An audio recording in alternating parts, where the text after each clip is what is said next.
दोस्तों, सनातन धर्म में एक वर्ष में 12 पूर्णिमा तिथि पड़ती है, लेकिन इनमें सबसे ज्यादा विशेष और खास महत्व आषाढ़ पूर्णिमा तिथि का होता है। क्योंकि दोस्तों, आषाढ़ पूर्णिमा तिथि के दिन सावन के पवित्र महीने का शुभ मुहूर्त शुरू हो जाता है। यह वही दिन होता है जिस दिन मुहूर्त खत्म होने पर भगवान विष्णु जी निद्रा अवस्था में चले जाते हैं और पूरी धरती का कार्यभार भगवान भोलेनाथ जी संभालना शुरू कर देते हैं। वेद पुराणों में, शास्त्रों में वर्णित है कि आषाढ़ पूर्णिमा तिथि के दिन, जिस दिन भगवान विष्णु जी निद्रा अवस्था में जाते हैं, उससे पहले अगर आप विधि विधान से शास्त्रों के अनुसार उनके सामने कोई भी उपाय पूजा पाठ करेंगे तो तुरंत ही आपको भगवान विष्णु जी अपना आशीर्वाद और वरदान एक साथ दे देंगे। इस दिन अगर आप चुपचाप किसी को बिना बताए स्वास्तिक से जुड़ा यह अचूक उपाय करते हैं तो आपकी सभी समस्याओं का पूर्णतः हल होगा। इस दिन स्वास्तिक से जुड़ा यह अचूक उपाय आपकी हर परेशानी को हल करेगा, चाहे वह धन से संबंधित हो या सेहत से या संतान की प्राप्ति से। इसलिए दोस्तों, आखिर तक इस वीडियो को जरूर देखें। दोस्तों, अगर आप भी अपने जीवन में भगवान श्री हरि विष्णु की कृपा हासिल करना चाहते हैं तो इस वीडियो को लाइक करके कमेंट में जय श्री हरि, जय मां लक्ष्मी लिखना ना भूले। जय मां लक्ष्मी आपके इस वीडियो को जो भी लाइक और चैनल को सब्सक्राइब करें, उसके जीवन में कभी भी धन की कमी ना होने देना। स्वास्तिक अत्यंत प्राचीन काल भारतीय संस्कृति में कल्याणकारी चिन्ह समझा जाता रहा है। इसलिए किसी भी शुभ कार्य को करने से पहले स्वास्तिक का उपयोग किया जाता है। स्वास्तिक एक प्राचीन चिन्ह है जो सौभाग्य, समृद्धि और शुभ कामनाओं को प्रतिष्ठित करने का कार्य करता है। इस चिन्ह को धर्म रूप से बहुत महत्व दिया जाता है और यह हिंदुओं के विभिन्न पूजा और धार्मिक आयोजनों में देखा जाता है। विभिन्न परंपराओं में स्वास्तिक का उपाय करने के आदिकाल से ही प्रमाण मिलता है। इस तरह स्वास्तिक एक शब्द से किसी व्यक्ति या जाति विशेष का नहीं, परंतु संपूर्ण विश्व के कल्याण या वासुदेव की भावना निहित है। किसी भी शुभ कार्य को करने से पहले गणेश जी का नाम लेते हैं और हिंदू धर्म में स्वास्तिक को गणेश जी का भी प्रतीक समझा जाता है।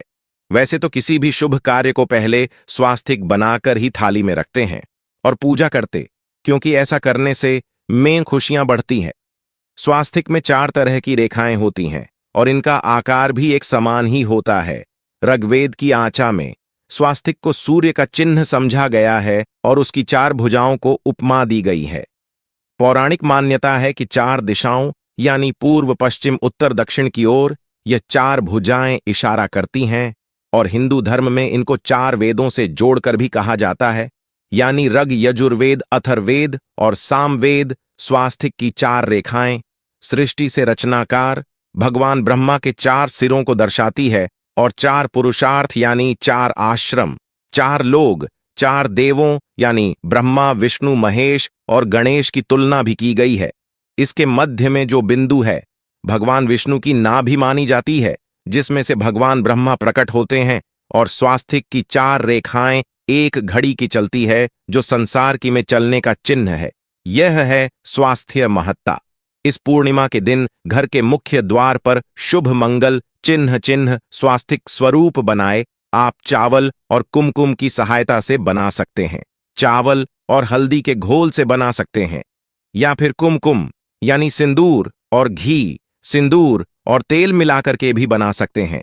ऐसा करने से वास्तु दोष दूर हो जाता है, इससे मनोकामनाओं की पूर्ति हो जाती है, घर से कलह बेचैनी दूर हो जाती है, तंत्र मंत्र क्रिया से भी रक्षा होती है।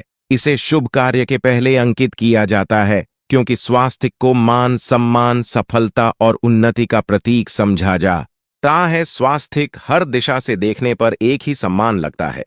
आपने उल्टा स्वास्तिक ही देखा होगा, परंतु उल्टा स्वास्तिक के उपाय अलग होते हैं और सीधे स्वास्तिक के उपाय अलग होते हैं। अगर जीवन बहुत परेशानियां हो तो पूर्णिमा के दिन तांबे या स्वास्तिक प्राण प्रतिष्ठा करवाकर घर की चौखट पर लगवा दो। बाजार से अलग अलग साइज के मिल जाते हैं, उसे लाकर पूजा घर में रखकर पूजा करें। इससे घर में लक्ष्मी का वास हो जाता है। लक्ष्मी प्राप्ति हेतु चांदी का स्वास्तिक नवरात्रों में भी लगाया जाता है, परंतु सबसे अच्छा है कि सिंदूर और घी या तेल मिलाकर के यह या फिर चावल और हल्दी के घोल से बना दें। कि मुख्य द्वार पर स्वास्तिक बनाते हैं तो ज्यादा बड़ा मत बनाइए, 9 अंगुल से बिल्कुल नहीं होना चाहिए। 3-4 अंगुल का बनाइए, यह उत्तम होगा। अगर आपके घर के सामने पेड़ या खंभा है तो वास्तु दोष उत्पन्न होता। ऐसे में वास्तु दोष के प्रभाव को स्वास्तिक रोकता है। स्वास्तिक का चिन्ह देवता को प्रसन्न करने के लिए खासकर बनाया जाता है। पूर्णिमा तिथि पर आप थाली में या चौकी पर स्वास्तिक बनाकर उस पर मूर्ति करते हैं तो देवता प्रसन्न हो जाते हैं। आप चाहे तो घर के मंदिर में इष्ट देवता के पास का चिन्ह रख सकते हैं। तो दोस्तों, स्वस्तिक के कौन कौन से उपाय घर में लाते हैं, धन प्राप्ति कराते हैं, जानते हैं इस वीडियो में। पूर्णिमा पर मुख्य द्वार की दहलीज के दोनों तरफ स्वास्तिक का चिन्ह बनाकर उसकी पूजा करें। स्वास्तिक पर चावल की ढेरी बनाएं और एक एक सुपारी रख दें। तो ऐसा करने से अपार धन की प्राप्ति होती है, कार्यों में सफलता मिलती है। इस पूर्णिमा के दिन नहाने के पानी में तुलसी का पत्ता या बेलपत्र डालकर नहाई। यह स्नान के जल में जब आप बेलपत्र डाल देते हैं तो सभी तीर्थ स्थानों में स्नान करने सम्मान पुण्य फल आपको हासिल हो जाते हैं। आप घास भी डालकर नहा सकते हैं। मार्ग शीर्ष पूर्णिमा पर भगवान श्री हरि विष्णु जी के साथ ही महालक्ष्मी और भगवान शिवा की पूजा करें। इस दिन इनके संयुक्त पूजन से आपके जीवन की सारी परेशानियां समाप्त हो जाती हैं। इस दिन आप अपने घर के पूजा स्थान पर एक मेन कुमकुम से स्वास्तिक बना लें। स्वास्तिक के ऊपर थोड़े से अक्षत और एक सुपारी रख दें। इसे 21 दिन तक वहीं रहने दें। बाद में सुपारी को उठाकर की मूर्ति के पास 21 दिन तक यह बने रहने से आपके जीवन में धन की कभी कमी नहीं होती। इस पूर्णिमा पर आप यह उपाय कर लेंगे तो लंबे समय तक यह आपको लाभ देता रहेगा। पितरों की कृपा पाने के लिए भी स्वास्तिक काम आता है। इसके लिए स्वास्तिक का चिन्ह घर के मुख्य द्वार के गोबर से बनाना चाहिए। इससे घर की सुख शांति बनी रहती है, पितरों की कृपा बरसती है। दोस्तों, कहा जाता है कि पूर्णिमा के दिन पीपल की जड़ में एक लोटे जल में एक छुटकी काले तिल और थोड़ी सी शक्कर डालकर जल अर्पित करें तो इससे पितृदेव की विशेष कृपा मिलती है और धन लक्ष्मी भी प्रसन्न हो जाती है। धन दौलत सुख समृद्धि यश मान सम्मान में वृद्धि होती चली जाती है। अगर आपकी कोई विश मनोकामना है, उस मनोकामना की पूर्ति के लिए आप एक विशेष उपाय कर सकते हैं। दोस्तों, कई बार लंबे समय तक हम किसी मनोकामना को लेकर चलते हैं, अनेक पैसों बाद भी पूर्ण नहीं हो पाती। ऐसे में पूर्णिमा के दिन आप आसपास के किसी भी मंदिर में जाकर मंदिर की दीवार पर सिंदूर से उल्टा स्वास्तिक बना दें। मनोकामना पूर्ति की प्रार्थना भगवान से करें, जरूर पूर्ण हो जाएगी।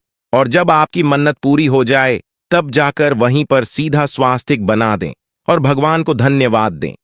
इस पूर्णिमा पर भगवान श्री हरि की पूजा करेंगे तो उन्हें 2 हल्दी की गांठें जरूर अर्पित की और बाद में की गांठ को पीले कपड़े में लपेटकर तिजोरी में रख दे। आपने पहले भी हल्दी की गांठें रखी हुई हैं तो उसको ही पूज करके वापस रख दे।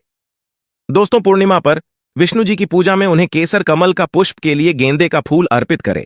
जिस थाल को आप गन्ने से बजाएंगे उस थाल में भी सिंदूर से एक स्वास्तिक का चिन्ह जरूर बना लें। उस स्वास्तिक के दोनों तरफ 2 खड़ी रेखाएं भी बनाएं। फिर उस थाली को हुए प्रभु को जगाए मंगलाचार कीजिए। यह स्वस्तिक का चिन्ह आपके जीवन की सारी परेशानियों को दूर करेगा। जीवन में खुशियां देवोत्थान पूर्णिमा के दिन विशेष मंत्र का जाप जरूर करें। आप मंत्र का जाप कर सकते हैं या फिर विष्णु जी के महामंत्र ओम नमो भगवते वासुदेवाय का, इसमें से किसी भी एक मंत्र का जाप कर सकते हैं। जो भी मंत्र आसान लगे उसका जाप कर लें। अपनी मनोकामना की पूर्ति के लिए यह उपाय कर सकते हैं। आप जब जल अर्पित करेंगे तब एक लोटे में जल लेकर उसमें छुटकी हल्दी, 2-4 बूंदे दूध, थोड़ी सी मिश्री और एक छुटकी अक्षर डालकर ही अर्पित करें। और शाम के समय तुलसी के समक्ष घी का दीपक जलाएं। इस दीपक में एक सिक्का रख दें और बाद में इस सिक्के को उठाकर संभाल के रखें। तुलसी को विष्णुप्रिया भी कहते हैं, इसलिए देवता जब जागते हैं तो सबसे पहले प्रार्थना तुलसी की सुनते हैं। वैसे यह सिक्का रोज के दीपक में भी आप डालकर दीपक जला सकते हैं। ऐसा करने से सिद्ध हो जाएगा। फिर जब भी महत्वपूर्ण काम से आप घर से बाहर है तो इस सिक्के को साथ में रखकर निकले। आपको कार्य में सिद्ध जरूर हासिल मिलेगी। इस दिन दीपक का उपाय जरूर ही करें। एक दीपक घर के मुख्य द्वार पर अंदर की तरफ से या फिर पास के किसी मंदिर में, एक दीपक तुलसी के नीचे, एक दीपक अपने घर के पूजा स्थान पर इस दिन जरूर जलाए। पूजा के बाद आरती जरूर करें। आरती में कुमकुम से स्वास्तिक बनाकर उस पर फूलों की पंखुड़ी और थोड़े अक्षत रखकर फिर दीपक जला प्रभु की आरती करें। सर्वोत्तम होगा, परंतु याद रखें कि भगवान श्री हरि विष्णु को अक्षत अर्पित नहीं किए जाते, मां लक्ष्मी को अर्पित किए जाते हैं। अगर विष्णु जी को अर्पित करना चाहते हैं तो हल्दी से रंगा करड़ ही पी लें। अक्षत अर्पित करें तो दोस्तों विधि विधान से इस दिन पूजा आराधना करें, स्वास्तिक के उपाय जरूर करें और विष्णु जी के साथ ही शिवाजी और माता लक्ष्मी की असीम कृपा पाकर को सुंदर बनाएं।